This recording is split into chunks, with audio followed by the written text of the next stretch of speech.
أخي العزيز جون، حسب اعتقادي كل شيء سيمر بسلام، خاصة بعدما قررنا السفر على شكل قافلة تجارية، ولقد اشترينا لهذا الغرض كثيرا من السكر، كما أنني أنتحل شخصية تاجر أمريكي تحسبا لأي غزو مفاجئ أو أي غارة مباغتة.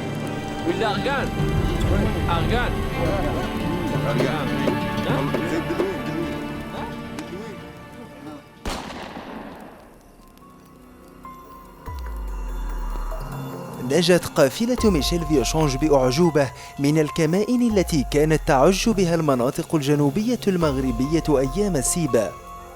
ورغم الاحتياط الكبير طوال أشواط هذا السفر المثير، ظل الخوف يلازم الجميع.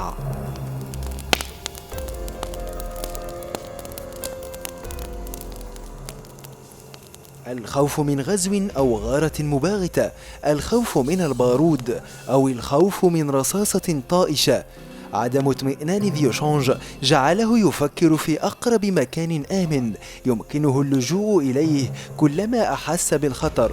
لم تكن هذه المنطقة سوى طرفايا أو كاب جوبي التي كانت آنذاك تحت النفوذ الإسباني.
في شهر نوفمبر من سنة 1912 حدد اتفاق مدريد منطقة النفوذ الإسباني التي تشكلها الأراضي الممتدة ما بين وادي درعا ومنطقة طرفايا، كما تم تحديد مواقع ما كان يسمى بالصحراء الإسبانية، وكانت تضم كل من الساقية الحمراء ووادي الذهب، كما أصبح اسم طرفايا هو المغرب الجنوبي الإسباني. كانت المناطق الجنوبية آنذاك تعيش تحت وطأة الفتن والفوضى نتيجة تفشي ظاهرة السيبا. وينك يا واحد زعيم من هاي القبيلة ولد عمي أنا هذا خاص يقول له عبد الحي ولد بلال. كان هناك رجل ينتمي إلى قبيلتنا اسمه عبد الحي ولد بلال، كان ابن عمي. رأى يوما قاربا لبعض الإسبانيين يحوم قريبا من الشاطئ، فتقدم سابحا إلى أن وصلهم. سألوه عما يريد، فأجابهم بأنه أتى يطلب الإغاثة، فأخذوه إلى جزر الكناري. قال لهم أنا جاي ندور الإغاثة. استقبله الحاكم هناك وطلب منه أن يطلعه عن السبب الذي دفعه للمخاطرة بحياته. الناس الصحراويين ناس زينين. أجابه ابن عمي: إننا قوم مسلمون منتمون إلى الصحراء، أهلها أناس طيبون، إلا أن الجوع سيفتك بنا جميعا، لم نعد نملك ما نأكل ولا ما نلبس، الطرق بين جنوب المغرب وشماله غير آمنة، والآن جئت أطلب منكم الإغاثة.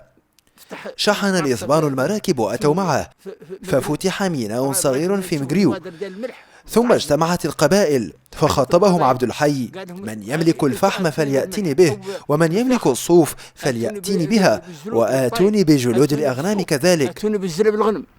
كان اليوم اللي باقي هذا كان. خلقت هذه العلاقات التجارية بين القوارب الإسبانية والقوافل الصحراوية نشاطا متواصلا أعاد التوازن إلى المناطق الجنوبية التي كانت مهددة بالمجاعة والفتن. سنة 1916 أنشأ الحاكم الإسباني فرانسيسكو بينز مركزا صغيرا للمراقبة بمدينة طرفايا، وقد حمل هذا المركز فيما بعد اسم فيلا بينز. كما تم تشييد بناية استعملت لأغراض عسكرية أطلق عليها سكان المنطقة اسم دار المئة. دار المئة اللي عن عسكر معدل. كانت دار المئة مقرا لشبه فرقة عسكرية من 100 رجل جاهزين للتدخل أثناء الحاجة. مهمتهم هي الدفاع عن المنطقة، خاصة أن القبائل كانت تشن غزوات فيما بينها، كانت تأتي أحيانا من الشرق يباغثون قبائل الزرقيين والقبائل المجاورة. كما كانت الحرب ناشبة بين الرقيبات وقبائل أيتوسف بوادي نون. كان هؤلاء 100 من المسلحين ينتمون إلى قبائل الزرقيين، والبعض الآخر من قبائل مجاط، وباقي بعض القبائل ممثلة بنسب قليلة جدا. جميع هؤلاء 100 المسلحون يركبون الجمال أو الجياد، بعضها في ملكهم الخاص والبعض الآخر يسلم من طرف الإسبان. أثناء حدوث غزو يتم تسليح هؤلاء المقاتلين 100 ويخرجون لمقاتلة الغزاة، وقد خاضوا العديد من المعارك لوقف زحف المتحركين على القبائل، مثلما حدث في المعارك الطاحنة بوادي نون.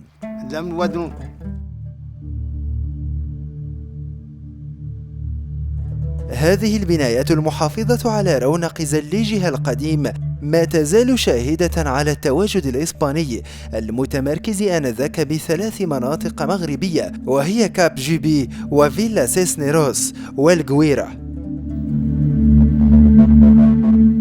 إلا أنها اليوم تستسلم إلى الانهيار المتباطئ لتلقى نفس المصير الذي لاقته جميع مراسم العمران التاريخية التي خلفها الإسبان. غدروا وجهتهم غدر. توقفت مهمة دار المئة بسبب الغدر، حيث لجأ البعض إلى الاستيلاء على السلع والإبل، فكانت خسارة كبرى وضعت نهاية مبكرة لنشاط هذه البناية. ولاو خيسروا.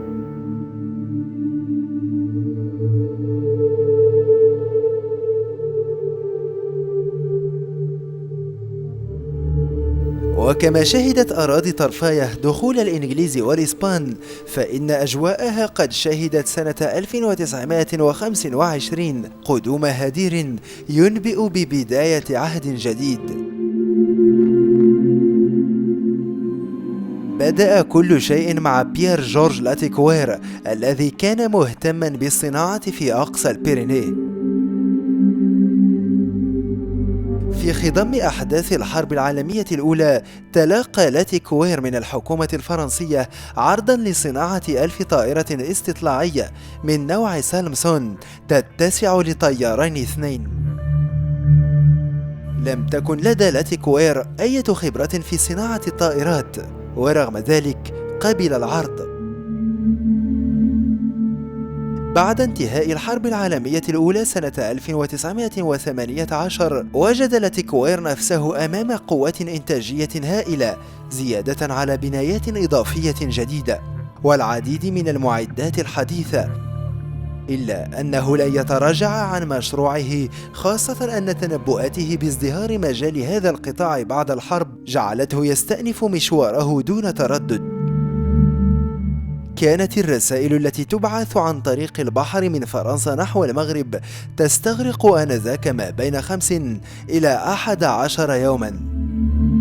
لذلك كان الغرض من ربط فرنسا بمستعمراتها القديمة منها والجديدة هو الإسراع في تنقل البريد الجوي. في شهر دجنبر من سنة 1918 نجحت أولى محاولات الأتيكوير في اجتياز سلاسل جبال البيرينيه. سنة بعد ذلك الحدث بادر إلى ربط خط جوي بين تولوز والرباط.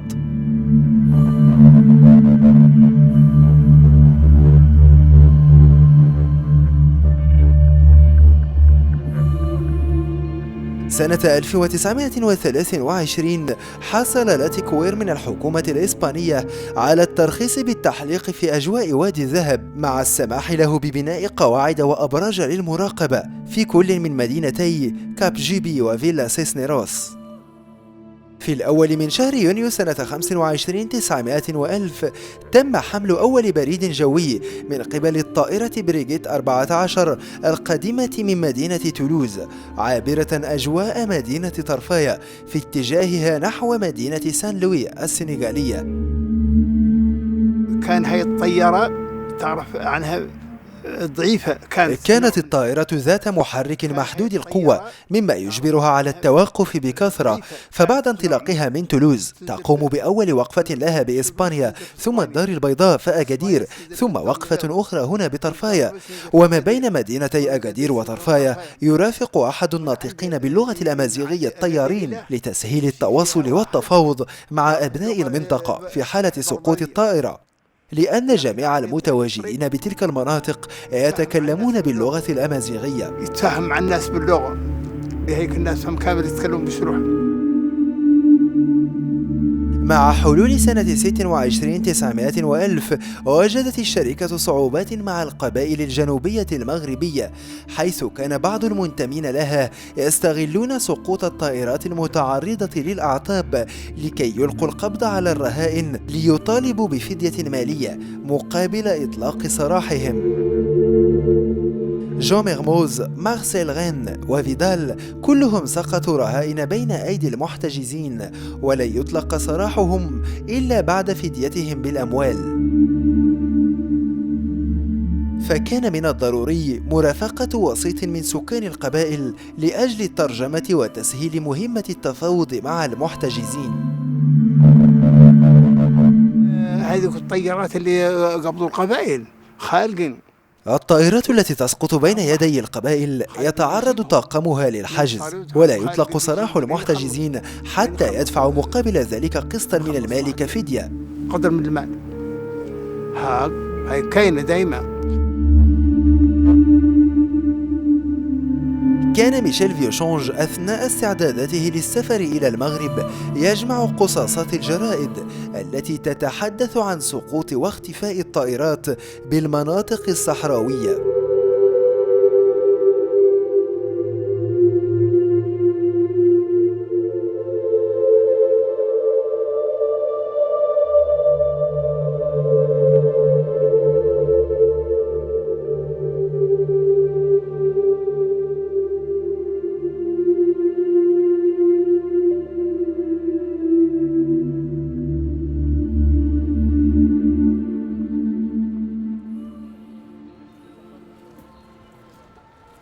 أنطوان دومو صحفي وكاتب فرنسي هو واحد من بين المهتمين القلائل الذي ألف كتابا عن حياة وسفر ميشيل فيوشونج.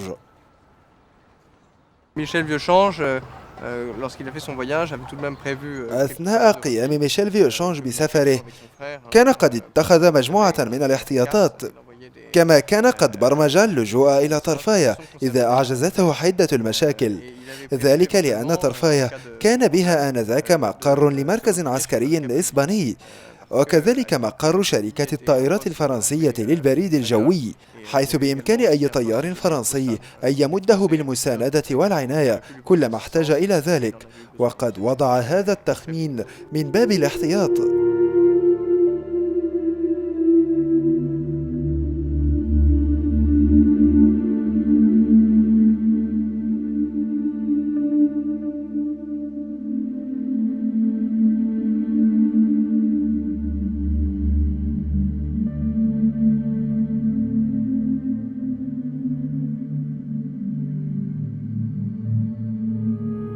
في 19 من شهر أكتوبر سنة 1927 عرف كابجيبي قدوم سانت إكزوبيري ليشغل منصب رئيس محطة البريد الجوي.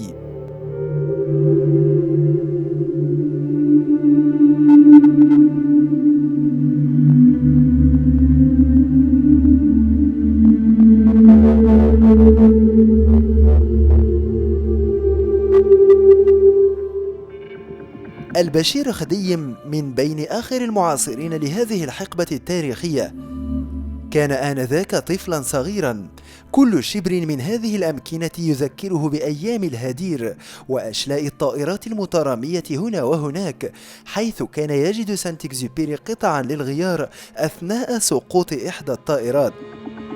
نعرف هذا الرجل في التاريخ 1928. فيما يخص علاقتي بسانت إكزوبيري، تعرفت على هذا الرجل سنة 28 إنه رجل شغوف بالأدب ومتنوع الثقافة، كان ينزل بطائرته هنا أحيانا بالليل وأحيانا أخرى بالنهار. كانت مهمته خلال إقامته بطرفاية ربط علاقات مع سكان القبائل الصحراوية، كما كان له الفضل في إطلاق سراح أصدقائه الطيارين لما اكتسبه من تجربة أثناء التفاوض.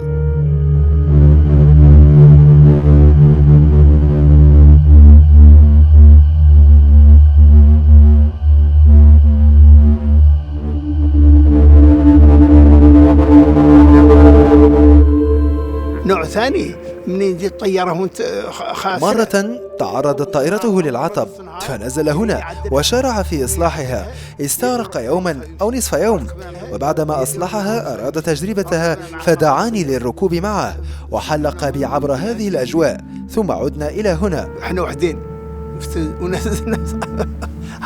صغير هيك ساعة. كنت صغيرا حيث كان عمري آنذاك 12 أو 14 سنة.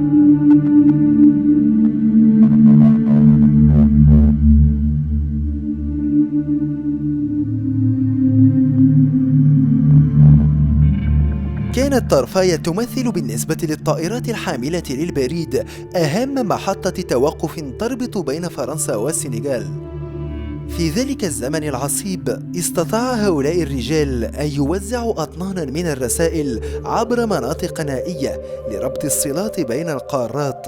كانت غاية هؤلاء الطيارين إيصال البريد إلى مكانه في الوقت المحدد غير مبالين بالموت، وكأن مرموز كان صادقا حين قال: الحادثة بالنسبة لنا أن نموت فوق السرير. سنة 1944 خرج الطيار سانت إكزوبيري ليقوم برحلة جوية استكشافية فقد إثرها إلى يومنا هذا.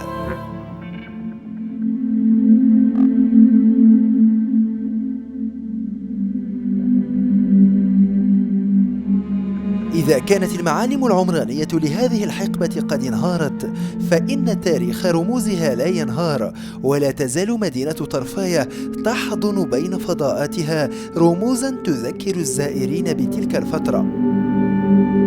فقد بني هذا النصب التذكاري قبالة الشاطئ ليشهد بأن طائرة البريغيت 14 كانت تحلق هنا يوما من الأيام.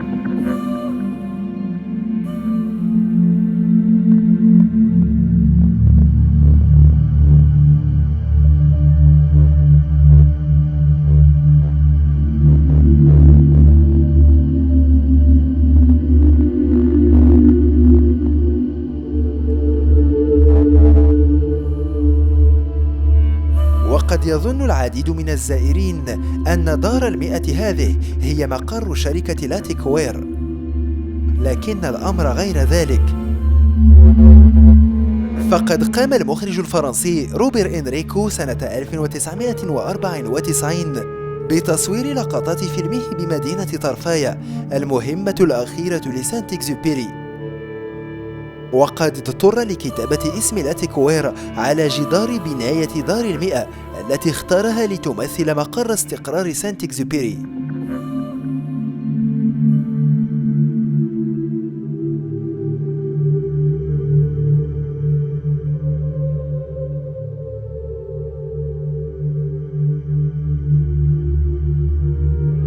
سنة 1937 حظي كتاب سانت إكزوبيري بريد الجنوب باهتمام المخرج الفرنسي بيير بيلون الذي قام بتحويله إلى فيلم سينمائي.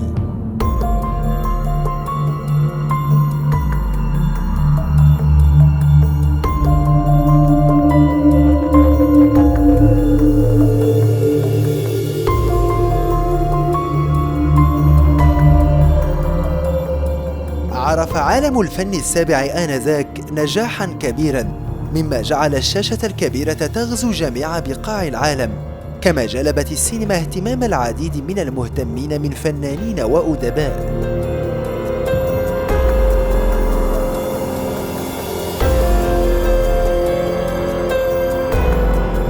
بمدينة طرفايا أولى الإسبان اهتماما خاصا لبناء قاعة السينما كمرفق حيوي بجانب المرافق الأخرى. البعض من هذه البنايات الإسبانية قد انهار، والبعض الآخر تعرض للهدم من أجل إقامة بنايات أخرى، ووحدها هذه المعلمة العمرانية تظل صامدة كآخر ما تبقى من علامة الماضي العريق لتاريخ طرفايا. مسار السينما تأسست بداية الثلاثينات. ابتدأ مسار السينما مع تأسيسها بداية الثلاثينيات أي سنة 1932، واستمرت في استقبال المتفرجين إلى حدود سنة 1958 تاريخ رجوع طرفايا إلى الوطن الأم، ثم عرفت بعد ذلك عدة مراحل توقفت خلالها عن الاشتغال، حيث أصبحت عبارة عن بناية يستغلها الجيش المغربي.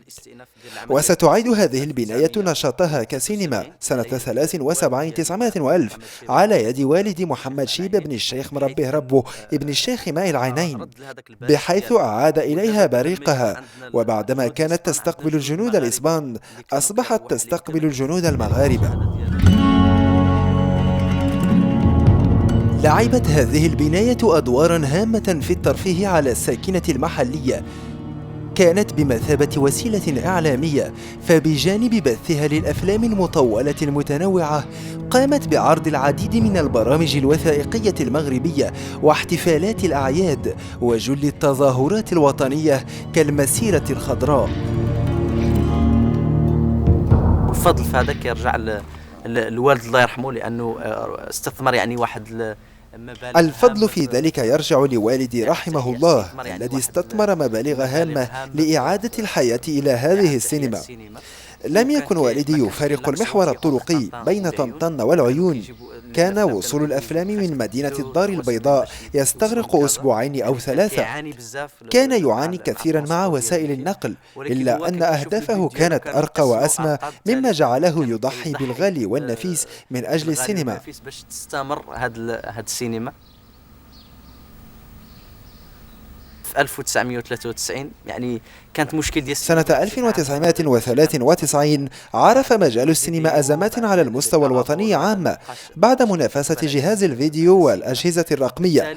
لم يعد هناك إقبال على دور السينما، لذلك ارتأينا التوقف والتريث، ولكن لا يزال الأمل يراودنا، وقد راسلنا العديد من الجهات المسؤولة وحاولنا أن نحافظ على هذه السينما التي حجبت من طرف النادي الثقافي، ومع ذلك يلزمنا الحفاظ على هذه التحفة العمرانية كموروث ثقافي تعود هندسته المعمارية إلى سنوات الثلاثينيات، وربما تكون هذه هي البناية الوحيدة من بين البنايات الإسبانية التي بقيت صامدة كبنيان بدون روح، وأملنا كبير في أن الروح ستعود. وأمنيتي هي أن أرى الأطفال الصغار يعيشون نفس الطفولة التي عشتها، وأن يشعروا بأن لهم وسيلة حضارية وترفيهية تسمى بالسينما. ترى هل يدرك هؤلاء الأطفال أن هذه الرمال المتنقلة حبات حبات لا تزال تحمل رسم خطوات رجال مروا منذ حوالي أكثر من قرن؟ ماكنزي الإسكتلندي، بنز الإسباني، وأبطال البريد الجوي كلهم تنفسوا هواء مدينة طرفايا ومشوا فوق أديمها وكأنهم لم يرحلوا، بعدما شيدوا معالم ظلت وستظل محطة نيرة في سجل التاريخ.